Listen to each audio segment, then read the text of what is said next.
Uzak şehirde yeni bölümde neler olacak? Alya ve Cihan yemek yiyecekler baş başa. Otelde yemek yerken Cihan Alya'ya evlilik teklifi edecek ve yüzüğü parmağına takacak.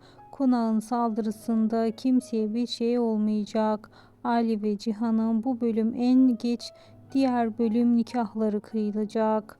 At binme sahneleri olacak at çiftliğinde. Boran Cihan Deniz'i bulmaya çalışacak Ecmel'le. Vurgun Cihan'ın tarafına geçecek.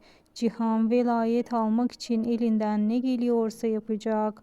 Alya ve Cihan Deniz'in velayetini 2 bölüm içerisinde alacak ve Cihan sayesinde olacak tüm bunlar. Kaya bebeğin yaşadığını öğrenmeyecek.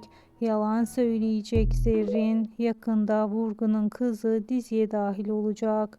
5 bölüme kadar yeni karakterler katılacak. Dizimiz daha çok